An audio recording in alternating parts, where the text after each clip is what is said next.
So hi guys, welcome to the Two Dogs Podcast. I'm Dr. Ellie here. And I'm Dr. Ingky, and welcome to the Two Dogs Podcast, whereby two medical doctors, we speak on a lot of non-medical stuff, sometimes medical, mostly non-medical. Correct. So again, this is a time where people are going back to work. Yes. The schools are reopening.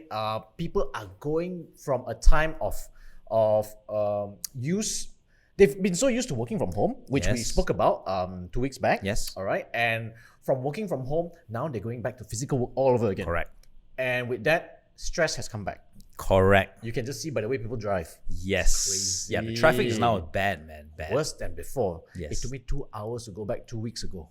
Yeah, and generally, he takes roughly 20 minutes to actually get home? 20 minutes. Yeah, it ballooned up to 2 hours. And the worst part, I have to park and walk the final 2 kilometers because it's just not moving. And I came back at night to take the car home again. It's ridiculous. But having said such, with so much of stress, people tend to get into states of negativity. Yes, that's right. That's right. Pessimistic Yes, thinking. correct. And the other one, which what they call it, scarcity mindset. Scarcity mindset, yes. Scarcity mindset. Correct. What do you understand by scarcity mindset? So scarcity, the word scarcity means that there is insufficient amount of certain things. So example, I would say something very common. Chicken lah. Something very common lah. We always ask them, hey, you have time or not? I don't have time lah. I got no time for this. Hey, I'm a busy person, okay? I got no time for this. I don't have enough time, right? So in their mind, by default, they always tell themselves, I don't have enough hours in a day. Correct. Right? So there is scarcity in time already. And although this is something that a lot of us commonly would say, but we don't realize that this actually drives a negative mindset. Correct. And from that mindset, your actions are actually very much influenced by it. That's right. So today we're not going to be talking about scarcity mindset because that's the default many of us have. Yeah. We're going to talk about abundance mindset. Right. So what is an abundance mindset? Abundance, basically, you think you have more than enough. Yep. A lot. Yes, that's right. So much so that when someone says, Ingky, let's go out. And you are so damn busy, right? And you say, yeah, sure. Which day? Can let me know time and day. Don't worry. Yes, correct. We'll find some time. Correct. Even if it's 4 hours, 5 hours, never mind. I'll squeeze and jam pack everything else. Correct. Because I think I got enough time for you. Yep. So that's that. Now, this is something that I think a lot of people have to go into training.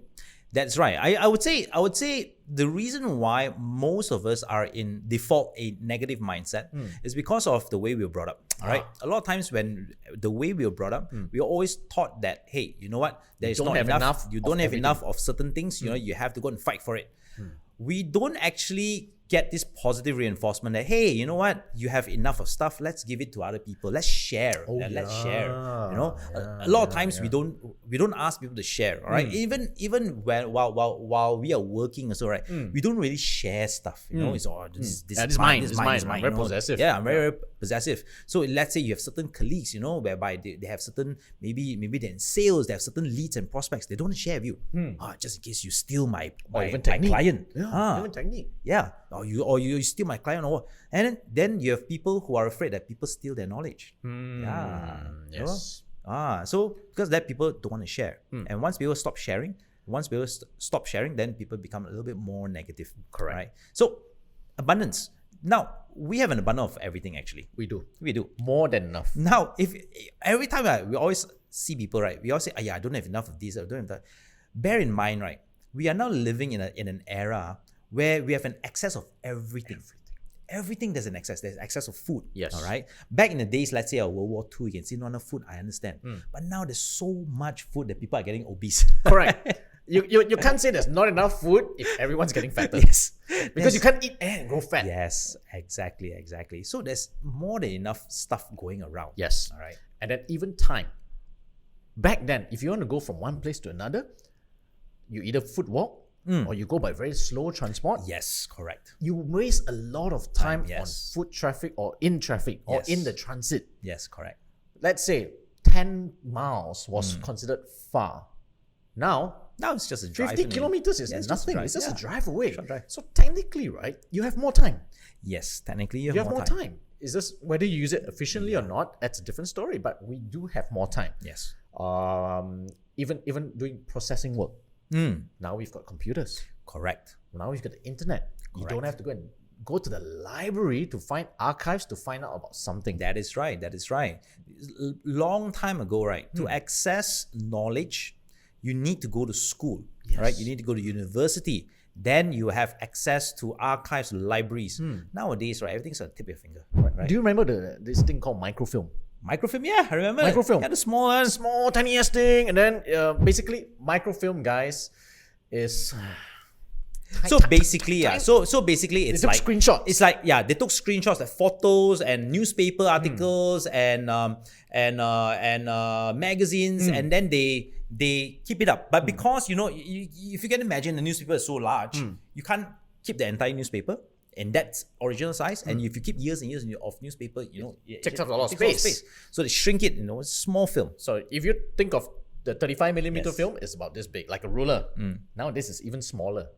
Tiny strip ass thing, you put it through, and then you have this magnifier to magnify it back, blow it up for you all over again. Yes, correct. But that was how people search for info. Yes, yeah. And you have to scroll one by one. Yeah, you have to scroll one by one. There's no index for you to go and look for it, right? Agak is there, it's around there, but you search through hundreds and hundreds of microfilms just to look for your stuff. So coming back again, with technology, we have saved time. Yeah, so again, you have abundance of time. Plenty of time. All right. So when someone says there's scarcity of anything, again, we have to start looking into perspectives. I think when as you said, if our upbringing is always been one that's always negative, insufficient, kiasi, yep, right? We will always see from the negative perspective. Correct. Now, how does one then change themselves to be a bit more abundant? I would say you would need to actively realize that you are negative. You need to actively realize that you have a problem yes, first. You need to realize that you have a problem. All right. And once you realize you have a problem, then only then you can change. Correct. Right? You can make changes. And you want to make the yes, change. and you want to make a change. Yeah. Nobody can tell you make a change. And a lot of people get offended when you tell them, hey, you have a very negative mindset. Why don't you follow me to this retreat or this guru and we learn to be positive? And a lot of people get offended. What do you mean I'm negative? Right? It's a bit like bad breath. Yes. You don't know you have bad breath. Yes, correct. You don't know your body odor. Correct, right? Correct. But when someone tells you that, you need to sort of like analyze or find out a way. And when you know it's a problem, it bothers others, it bothers yourself, then you can change. Yep. Then you want to be better. Yep. I would say you're right. Once you know that it's something that you want to change, next is before you want to start joining big groups, just hang around with people who are a bit more abundant mindset. Yes. It's that easy, because sometimes they say birds of same feather flock together. So if you flock around long enough, you might have been influenced. Yes, that's right. Easily, or at least it's an informal teaching. That's right. That's totally right. Upbringing, a lot of it is habitual. Yes, that's we right. We follow what our parents do for so many years. But if you find friends or people alike who are doing things which are in a more positive tone, you might be influenced to start thinking like them. You will see things from their perspective, hopefully. And if you're in a mindset that you want to change, these are people that they can guide you. Okay. So let's say let's say you could not find friends that who have this abundance mindset or who are willing to share. Then what else can people do? Read a book. Read a book, okay? No, seriously, read a book. Okay. Yeah, there are a lot of self-help books that actually talks about this abundance mindset. You are right. Yeah, I think one of the most famous book is actually by Stephen Covey. Yeah, yep. The 7 Habits. Yes, the 7 of Habits. Highly Effective People. If you've not heard about it, it's okay. Just search for it. 7 Habits of Highly Effective People. A lot of it, for someone who is already in a very positive tone, you will find that you will practice maybe 4 to 6 of it without even reading the book. But if you find that you're only doing 1 or 2, this will be something worth picking up and trying to see how it can change your perspective to influence the way that you do your things. Okay. Do you know anything that any books that No, not that I know, because I don't really read books on all this stuff. Now, but the one thing that I always do, all right? The one thing I always do is I always self-reflect. At the end of every day, I always self-reflect. And the one thing I always do is you find out what are you thankful for? All right. There is That's very something for you to be thankful for on a daily basis. Even if you are having the worst day of your life, you got fired, someone wants to divorce you, or something's happening, right? There's always something to be thankful for, all right? Even the simple stuff. Example, you managed to find parking. Oh, wow. Right? In the mall over the weekend. Be thankful for that. All right? That's just an example. Second example, I mean, it doesn't have to be helping people. It be something as simple as, hey, you know what? As I was going out, I forgot my umbrella, started to drizzle a little bit, and so lo and behold, there was a shop selling an umbrella when I needed it most. Correct. Yeah. Correct. Things to be thankful, and you realize once you have all these things to be thankful for, then you realize, hey, actually life is very abundant. It gives you a lot of stuff, and you have actually an excess of a lot of things. That is actually one of the very, very important lesson. Gratitude. Gratitude. I think a lot of times we feel negative because we don't realize things are actually going our way. We only want things to go our way for the big stuff. Yes, for the big stuff. And when the big stuff don't happen, it clouds our whole day. The whole day is a bad day for you. Correct.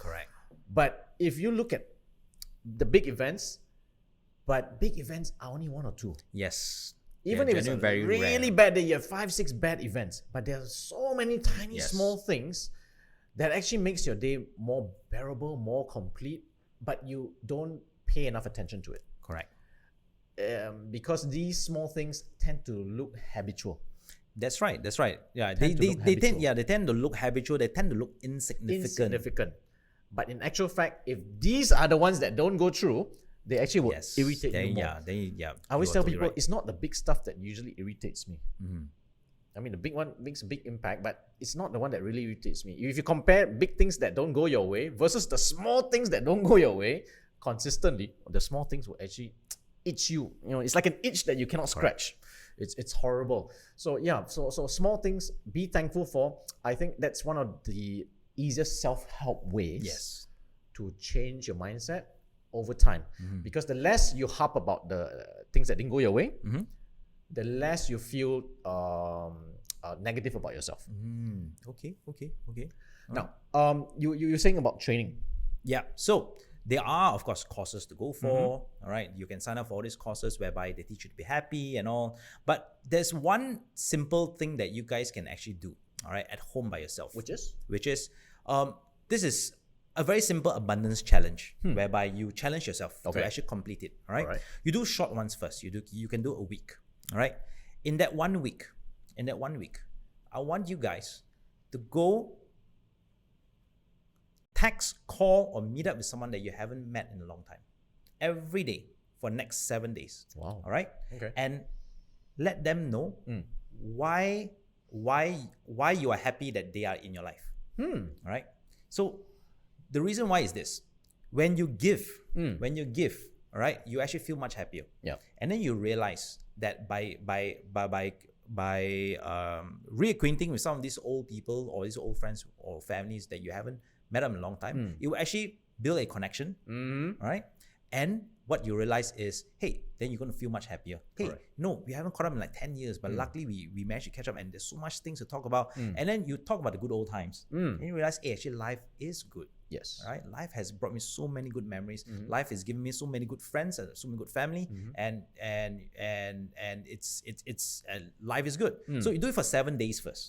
Then after that, let's say that after that, once you're happy and all, you can stop it. If you want, you can even push up to 14 days, 21 days, 28 days, even up to a month. Right? Do it on a daily basis. That is very interesting. Which kind of reminds me of an article I read before. How we always feel, or a lot of us, when we are down, we turn to shopping.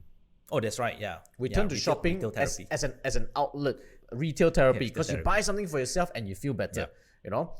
Bad day, get myself a new pair of shoes, I get get some cosmetics, get whatever you want, buy a new car. But apparently, that is you receiving. Yep. Your brain processes happiness more when you are actually giving. Yes, correct. Which was exactly what you said just now, when you're calling someone and you're trying to rebuild the connection. So when you are actually actively giving, you feel more fulfilled. The fulfillment is higher when you are doing that action rather than on the receiving end. Yep. And again, that's where the basis of a lot of religion, charities use that kind of philosophy. And when you get that kind of fulfillment, you feel much happier. There is a certain gap in your life that actually fills up. Yes, correct. Rather than you keep thinking that there's not enough. Yes. Rather than you keep thinking that you need to fill yourself with physical things. You're actually giving out, and you don't really need to give physical things. True. That's true. Kindness. That's true. Yep. Kindness is good enough. Time, Yes. attention. Yes. Sometimes even just an ear to listen to someone's problem. You are right. You are right. And just go do simple charity. Okay. You don't have to go and donate cash and all. Just go help out at an orphanage. Go help out with the food shelters and all. Then you realize how abundant your life is compared to most people. Right? Now, time and time again, I've always heard, even from my close friends, is this country is corrupted, or we are going horrible. down, we're going down the downhill and all. hole, better run away, I'm gonna abandon ship. I'm gonna go UK, Australia and all.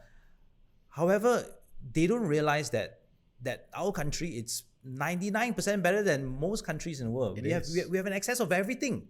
Access of everything. We're number one healthcare in the world. Yeah. Public healthcare. Yes, we have one of the cheapest healthcare, most affordable healthcare in the world. To be honest, even food is good. All right, food is good. You can travel locally in Malaysia and you can see plenty of stuff even without going overseas. And then on top of that, we have so many different cultures blended into one. Correct. It's difficult to find a country like this whereby you have so many cultures blended into one. In harmony. And sometimes the different cultures will forget, hey, actually this is not ours, Yep. Yeah, but it's blended so much that you really that it doesn't really make much of a difference. All right. It's different than if you go to a more homogeneous society, like say you go to Japan, whereby 99% of them are of a single race. Yes. Right? Then you realize, hey, actually they don't really talk to people who don't look like them. But in Malaysia, we're totally talk different. about everyone. We talk about everyone. Yeah. Yeah, so you're absolutely right. When you look at it, when you look in the perspective of our country having that kind of abundance, myself, I never see myself going anywhere else. Yeah, same. Staying put all the way, true and true. Might be in different states, but I don't see myself going anywhere else. Holiday, yes. Yep. Holiday, occasion, Getting new yes. cultures, yes. Yep. But I'm staying put because again, I feel that there's so much that this country has. There's so much that we have to be honest, I haven't even tapped everything yet. Yeah, I haven't even visited everywhere yet. Of course. I haven't visited states like I visit all the states, all right? However, I haven't really in-depth visited states like Sabah, Sarawak, Terengganu, Pahang, Kelantan. These are the states whereby usually KL boys we usually tend to overlook. We always tend to overlook, but trust me, there's tons of stuff. There's an abundance of stuff to discover. Now, one thing I learned very recently from a friend of mine, and this was from international school, is that sometimes the parents volunteer time. Yes, they do all the time actually. To go and read to the kids. Yes, correct. At first, I thought, isn't that what the teacher's supposed to do? And then when I pondered over it, and then there was a second backstory to it, but long story short, then I realized not every parent read to their child. That's true. Even if you're in you're 9, 10, sometimes even 11, having a parent, even though it's not your parents, but another parent read to you, there is a certain warmth that you cannot get. It's that kind of connection, an unseen connection. You are actually doing a very big charity, giving your time, giving your warmth and love just by reading a story. Your 20 minutes or 30 minutes of volunteer work translates to 30 minutes of love the kids are receiving times how many kids are there. Yep. So if it's 20 kids, you are 20 times 30 minutes, you are doing a lot of abundance. Yes, and that's how you can multiply abundance without having to do much effort. That's right. That's totally true. Well, we hope you guys found this segment a bit, today very serious. Today very, very serious. Very serious. All right. Before we end, right? So this is what I usually do with my kids before my kids go to sleep at night. So I if it's possible, I try to put them to bed every night. Okay. Unless I'm either outstation or I'm working. Yeah. But roughly 4 to 5 times a week, right? I put them to sleep. And there's an activity that happens right before my kids go to sleep. Okay. Is they have to complete it, whereby they have to thank someone.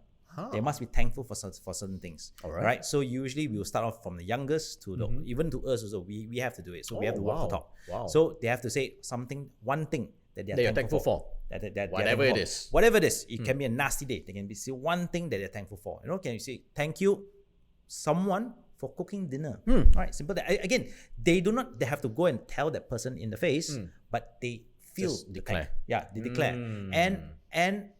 And on top of that, sometimes I actually tell my kids, it's okay to even thank yourself.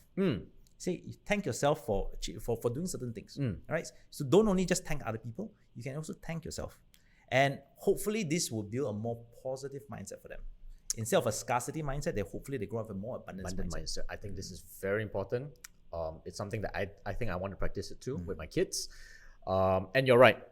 Thanking self is something that we don't do. Yes. We were never taught to thank ourselves. Yes. We always thought that we're here to serve other people. Right? Correct. And then when we thank ourselves, it's like so self-serving, so narcissistic. People always say what self-praise is no praise. No. It's praise. Self-praise is still praise. Because if you don't praise yourself, no one's going to praise you anyway. Exactly. If you don't hold yourself in high regards, no one else will. So you owe yourself a thank. You owe yourself an abundance mindset. Yes, correct. With that, we hope you guys found this session useful for you. Do comment if you have any kind of habits that you do that increases this abundance mindset. That's right. Or if you've got any books that you'd like to recommend us. All right. Till then, do subscribe to our channel. Hit the like button, share, and we'll be back again next week. It's me signing off. I'm Dr. Ali. And I'm Dr. Ingky. Have a good weekend.